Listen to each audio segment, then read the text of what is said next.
Jangan kira membuat animasi sekelas Hollywood itu cukup dengan modal berjiwa seni dan ahli menggunakan software. Mereka juga harus paham tentang sains loh. Dalam arti mereka harus bisa mengaplikasikan ilmu fisika, matematika, biologi, sampai anatomi dalam karyanya. Justru itulah yang membuat hasil film mereka sangat realistis. Sebagai contoh, bagaimana karakter-karakter CGI di film Avatar bisa bergerak secara natural. Tentunya tidak bisa sekedar menggerakkan tangan dan kaki, tapi bagian-bagian kecil seperti kulit dan rambut juga harus bergerak secara natural seperti dalam kehidupan nyata. Ini tidak bisa dilakukan tanpa menerapkan ilmu-ilmu eksak. Intinya, ilmu pengetahuan alam yang kamu pelajari di sekolah, yang mungkin kamu hindari, justru dipakai di sini. Kita akan lihat beberapa contohnya. Siapa yang nggak tahu film Avatar? Ini mungkin film dengan efek visual terkeren sampai saat ini, yang kemudian berusaha dikalahkan oleh Avengers Endgame. Yang menjadikan film Avatar sangat fenomenal di kalangan pembuat film adalah teknologinya yang kemudian ditiru oleh film-film setelahnya. Salah satu teknologi yang tercipta dalam film Avatar adalah software bernama Tissue. Tissue adalah software yang mensimulasikan gerakan kulit, sehingga karakter animasi bisa bergerak secara natural.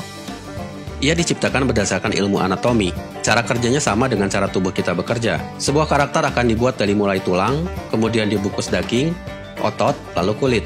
Ketika karakter ini digerakkan, software ini akan mengkalkulasi semua bagian-bagiannya, sehingga kulit luarnya akan bergerak secara otomatis dan natural, sama seperti di kehidupan nyata.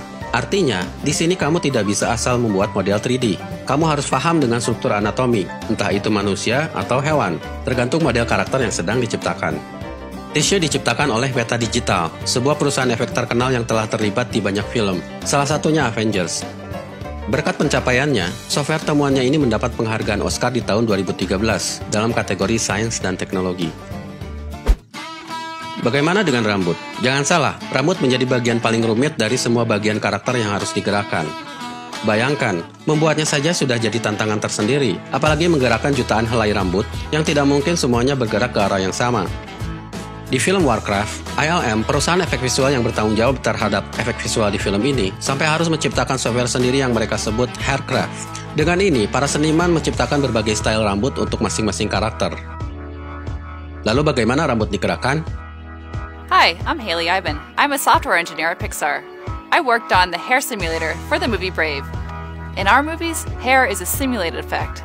That means no one animates its movement by hand. The way it moves is defined by physics and programmed into the computer. Ya, untuk menggerakkan rambut, mereka harus mempelajari hukum fisika yang bekerja pada rambut. Dalam kasus ini, mereka harus mengamati rambut keriting. Dari situ mereka menemukan, misalnya rambut keriting ternyata bekerja seperti pegas. Maka selanjutnya mereka melakukan pemrograman komputer, yang salah satunya memasukkan rumus gaya pegas, lalu melakukan simulasi. Ribet ya? Tapi hasilnya juga menjadi sangat realistis. Karena itu di Pixar, bagian ini bekerja secara terpisah dan khusus. Mereka semacam divisi sains untuk animasi, khusus menangani problem kompleks semacam rambut. Dory, there you are! Look out!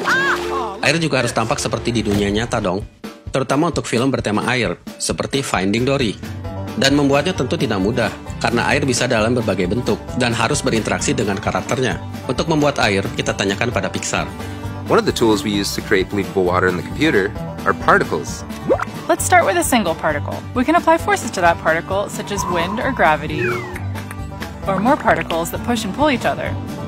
By adding many more particles and applying those same forces, we begin to create water in the computer.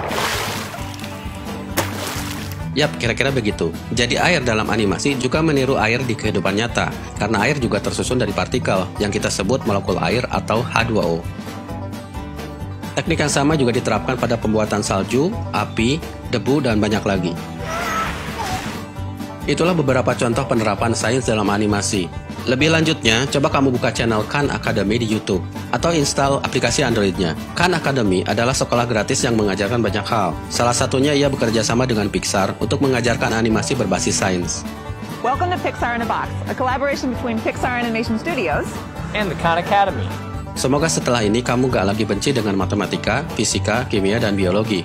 Setidaknya kasih tahu anakmu atau adikmu yang sedang sekolah bahwa sains itu penting.